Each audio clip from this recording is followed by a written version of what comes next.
Mesdames et messieurs, bonjour ou bonsoir, tout dépend de l'heure à laquelle vous écoutez cette vidéo chez vous. Je m'appelle Michel Biemton, journaliste web camerounais, et merci de faire confiance à cette chaîne YouTube de l'engagement sociopolitique. Bienvenue à cette causerie citoyenne sur l'actualité camerounaise et africaine. Bienvenue à la chronique de MBT. Et mesdames et messieurs.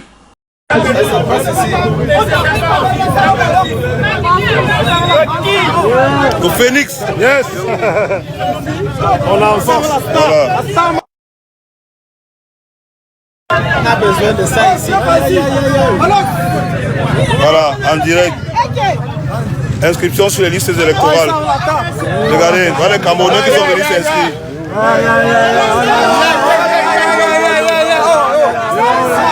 Inscrivez-vous sur les listes électorales pour aller voter en 2025. C'est ça, malheur. Moi, je suis venu m'inscrire personnellement. Merci de Ouais. On dit que Elekam ne fait pas son travail. Voilà Elekam. Qui fait son travail? Voilà Elekam qui fait son travail. Les Camerounais sont en train de s'inscrire. On ne te filme pas pourquoi? On va te filmer. On va te filmer. Tu vas voler.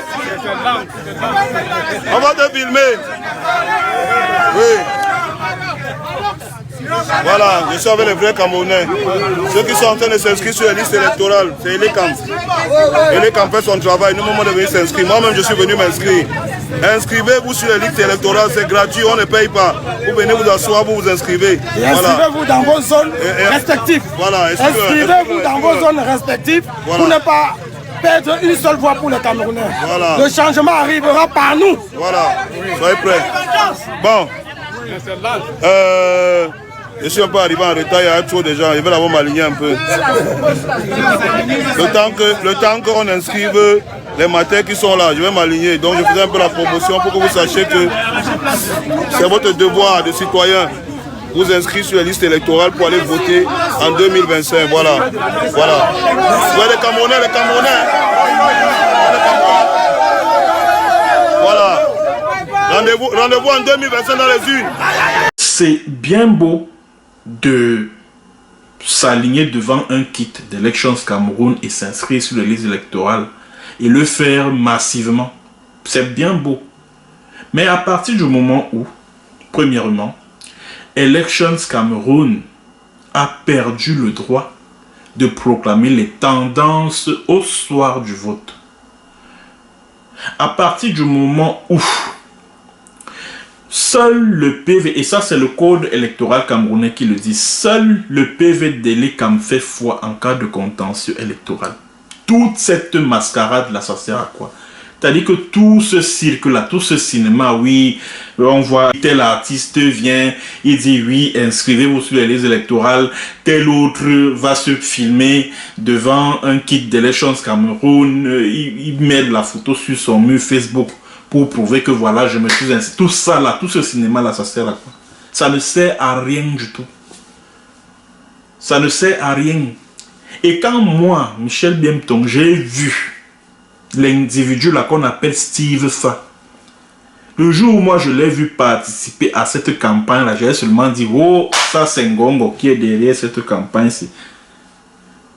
Et ça je vous l'ai dit ici sur cette chaîne YouTube, chaque fois que vous voyez Steve Fa engagé dans une campagne, comme lorsqu'il s'agissait de l'affaire Bobda, on a vu Steve Fa dire oh, il faut arrêter Bobda. Chaque fois que vous le voyez dans un truc un peu un genre, c'est que c'est Ngongo qui est son parrain, qui tire les ficelles.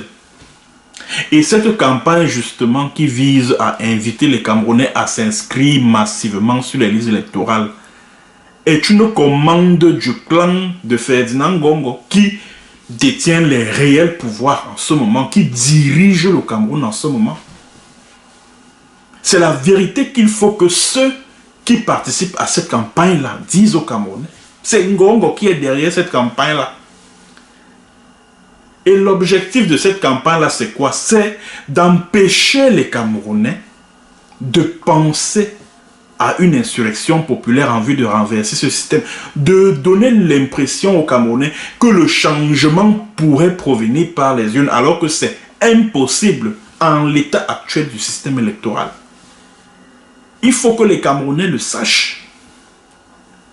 Moi, je m'attendais par exemple à ce que les hommes politiques de l'opposition, les acteurs de la société civile, engagent un plaidoyer en vue de réformer totalement le système électoral, de manière à ce que, par exemple, qu'il soit instauré un bulletin unique, que la majorité électorale soit ramenée soit fixée à 18 ans au moins à la date des élections, qu'Elections Cameroun, c'est-à-dire que qui est l'organe en charge de gérer les élections, ait la possibilité de délivrer les tendances le soir du vote et que tout le processus électoral soit informatisé. Ça veut dire quoi? Au soir du vote, après le décompte des voix et puis la proclamation des résultats dans chaque bureau de vote, que ces résultats soient transmis immédiatement au niveau de la base des données à Yaoundé. Ça ne doit même pas passer par les agences départementales ou alors d'arrondissement d'Elections Cameroun, ou communal, pardon, d'Elections Cameroun. Non. Ça va directement. Donc, il y a un serveur qui stocke les résultats qui viennent de tous les bureaux de vote à travers le Cameroun. De telle sorte que, comme les bureaux de vote ferment à 18 h, au plus tard à 20 h, 21 h, Elections Cameroun est déjà à même de délivrer les tendances du vote, de manière à ce que justement les populations camerounaises soient à même de revendiquer, y compris dans la rue, les vrais chiffres émanant des urnes. Parce que j'entends certains qui sont engagés dans cette campagne dire que oui, vous qui voulez une insurrection populaire pour faire tomber le régime, les élections sont justement une occasion de susciter ce soulèvement populaire. Je dis, mais attends, vous vous foutez de la gueule du monde, quoi. Vous vous foutez de la gueule du monde, quoi. À partir du moment où Elections Cameroun a perdu le droit de proclamer les tendances au soir du vote, alors sur quelle base est-ce que vous allez inviter les Camerounais à descendre dans la rue dès lors que Elections Cameroun n'a plus le droit, a perdu ce droit? Parce que je vais vous expliquer un peu comment on en est arrivé là. C'est en 2006 que l'organe en charge des élections, Elections Cameroun, a été créé. Alors, ça c'est la loi. La loi a été votée en 2006 et l'organe en lui-même est entré en fonction, c'est-à-dire que l'organe a été mis sur pied en 2008, donc 2 ans plus tard. Bon, à cette période-là, et selon les textes qui créent portant organisation et fonctionnement d'Elections Cameroun, cet organe avait le droit de délivrer les tendances après le vote. Mais comme le régime de Biya, c'est un régime de bandits, c'est un régime de voyous, c'est un régime qui est rempli de personnes qui ne respectent pas la parole donnée. Qu'est-ce qu'ils ont fait? Ils ont dans un premier temps réintroduit l'administration au centre du processus électoral. Je vais vous lire une disposition de la loi portant Elections Cameroun. Je vais vous lire une disposition de la loi. Il s'agit de la loi numéro 2010/005 du 13 avril 2010, modifiant et complétant certaines dispositions de la loi numéro 2006/011 du 29 décembre 2006 portant création, organisation et fonctionnement d'Elections Cameroun. Je vais vous lire juste quelques dispositions pour vous montrer à quel point ceux qui dirigent le Cameroun là, c'est des vrais bandits. Je vais vous lire par exemple l'article 40 alinéa 2 de cette loi. Le ministère chargé de l'administration territoriale assure la liaison permanente entre le gouvernement et Elections Cameroun. Et on nous parle d'un organe indépendant. Et en même temps, on nous fait comprendre que non, Elections Cameroun peut collaborer avec le gouvernement, notamment avec le ministère de l'administration territoriale. Il reçoit notamment de ce dernier copie des procès-verbaux de séance et des rapports d'activité. Je vais également vous lire une autre disposition. Il s'agit de l'alinéa 4 de l'article 7 de cette loi portant, qui modifie et complète la loi qui a créé ELECAM.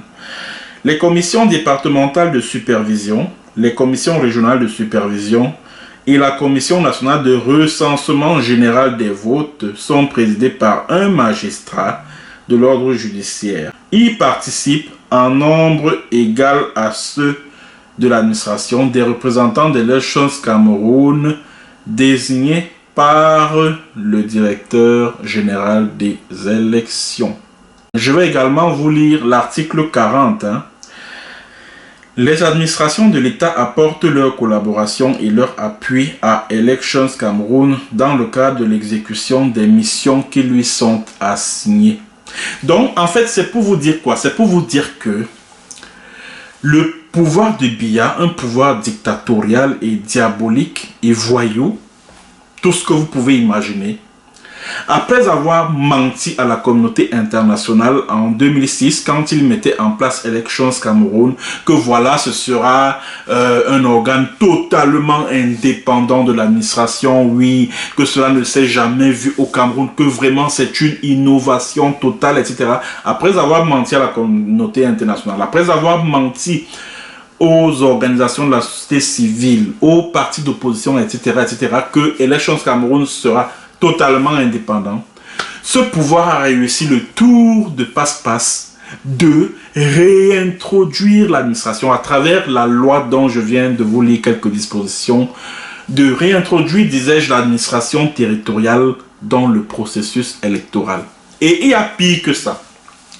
Alors que, à la base, la loi qui crée Elections Cameroun donnait le droit à ce dernier de proclamer les résultats, les tendances du vote. Le même pouvoir diabolique de Paul Barthélémy Biya Bimvondo a introduit une loi, c'est-à-dire qu'un projet de loi à l'Assemblée nationale. C'était au cours d'une session extraordinaire de l'Assemblée nationale, lequel projet de loi retirait à Elections Cameroun le droit de proclamer les résultats qui sont issus des bureaux de vote.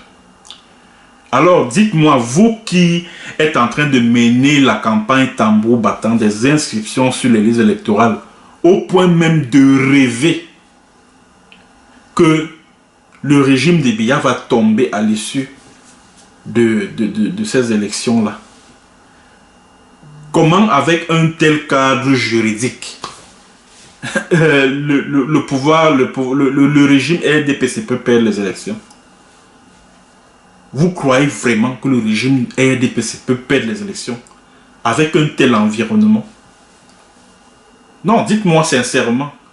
Et j'entends les gens dire, oui, vraiment, si les Camerounais s'inscrivent massivement, ça sera très difficile de frauder. D'abord, vous êtes au nombre de combien? Le dernier recensement de la population a eu lieu quand? Pour commencer. Le dernier recensement général de la population a eu lieu quand? C'est quoi le nombre d'habitants? La population totale du Cameroun se chiffre à combien? Pour commencer. Commençons d'abord par là. Vous ne savez même pas déjà combien vous êtes. Et c'est du tout bénéf pour ceux qui vous dirigent. Si vous êtes nombreux à vous aligner devant les kits d'Elections Cameroun là, et qu'au soir du 31 août, c'est-à-dire que la date de la clôture des inscriptions sur les listes électorales, au soir du 31 août, Elections Cameroun vous disent qu'il y a eu, je sais pas moi, 7 millions d'inscrits, ou 8 millions, alors que vous attendiez à 7 millions de nouveaux inscrits. Vous allez faire quoi? Comment est-ce que vous allez contester ces chiffres-là? Sur quelle base est-ce que vous allez contester ces chiffres-là? Sur quelle base? C'est bien beau. Et en plus, ce que je suis même en train de remarquer par rapport à cette campagne-là, c'est que les inscriptions massives sur les listes électorales que l'on voit, dont on voit les photos se balader là sur Facebook, ont davantage lieu dans les grandes villes, Yaoundé, Douala, et dans l'arrière-pays alors. Pourquoi on ne remarque pas le même enthousiasme, la même marée humaine autour des kits d'élections Cameroun? Pourquoi on ne remarque pas tout ça aussi? Pourtant, c'est de ce côté-là que la fraude électorale a lieu. C'est de ce côté-là que la fraude a lieu. Moi, je suis surpris d'entendre certains Camerounais, notamment ceux-là que je croyais faire partie de la dynamique qui vise à faire tomber le régime Biya, dire aujourd'hui aux Camerounais que non, c'est possible de faire tomber Biya par les urnes. Il faut arrêter de tromper le peuple camerounais. Il faut arrêter de berner le peuple camerounais. À ce stade où nous sommes, le seul et unique moyen de faire tomber le régime des Biya, c'est à travers une insurrection populaire. Je ne cesserai jamais de le dire. Mais alors, au grand jamais.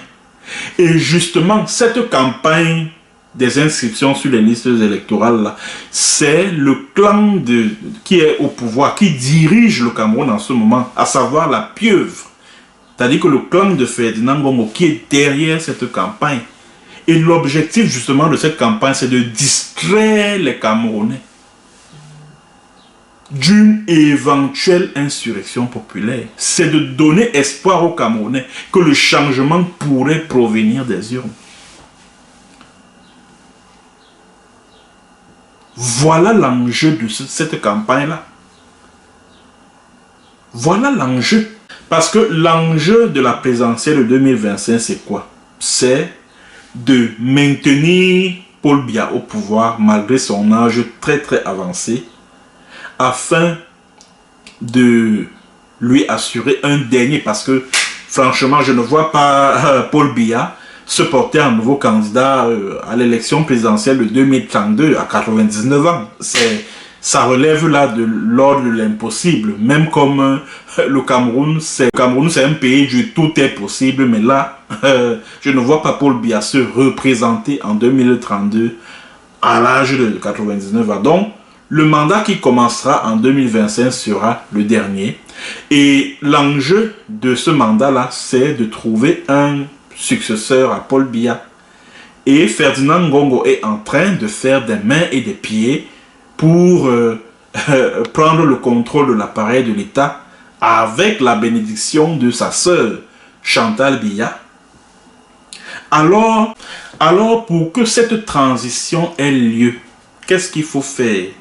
Il faut inciter les Camerounais à s'inscrire sur les listes électorales. Parce que, de toutes les façons, l'enjeu, c'est-à-dire que les résultats de ces élections sont déjà connus d'avance.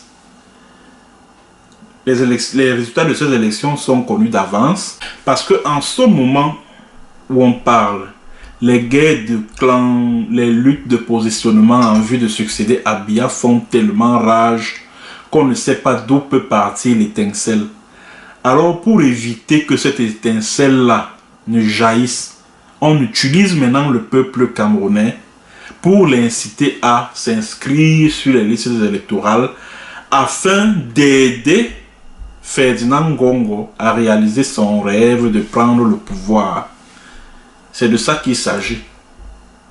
Bon, vous avez suivi le grand frère Morgan Palmer sur cette chaîne où il explique qu'en ce moment, Paul Biya est complètement pris en otage par Paul et Chantal Biya, par Chantal Biya et puis Gongo, qui contresignent tous les actes pris par le chef de l'État, à tel point que 2 remaniements ministériels ont déjà été empêchés. Donc voilà les personnes qui en ce moment dirigent le Cameroun. Et maintenant, comme les élections approchent, on essaye de manipuler l'opinion, de manipuler le peuple camerounais, de l'inviter à s'inscrire massivement sur les listes électorales afin que les élections aient lieu, afin que ces élections-là aient lieu, revêtent un cachet légitime, et grâce à cette légitimité, le clan de Ngongo pourra préparer la succession en douce de Paul Biya. C'est de ça qu'il s'agit. Donc ne vous laissez pas manipuler, les gars. Ne vous laissez pas manipuler. Et surtout que moi je vois certaines personnes, du moins les militants de certains opposants politiques, dire que non, vraiment, tel va gagner les élections, etc. Je vais vous dire un truc. C'est-à-dire que le plan du régime de Biya en ce moment, c'est quoi? C'est d'éliminer les opposants, les principaux opposants au régime de Biya, à savoir Maurice Kamto et puis Cabral Libye. Bon, quand vous observez ce qui se passe en ce moment au sein du PCRN, le parti de Cabral Libye, vous comprenez tout. Bon, pour Maurice Kamto, c'est-à-dire que le régime de Biya ne se donne pas trop de la peine parce que lui-même, il s'est foutu dans la merde en boycottant les élections législatives et municipales, ce qui le prive d'une éventuelle candidature, d'une possible candidature à l'élection présidentielle de 2025. Le seul moyen pour le MRC d'investir un candidat à ces élections-là, c'est de former une coalition avec un parti qui a des élus, que ce soit dans un conseil municipal, au Parlement ou dans un conseil régional. Autrement, ça sera très très difficile pour ce parti-là d'investir un candidat. Donc voilà le plan du régime en ce moment. Et maintenant, pour rendre ces élections-là populaires, on incite les Camerounais à s'inscrire massivement sur les listes électorales. Et surtout que ces gens-là savent que la misère est devenue tellement rampante que ils ont peur d'un taux d'abstention très élevé à ces élections-là. C'est ce qu'ils craignent. Voilà pourquoi ils appuient en coulisses cette campagne-là.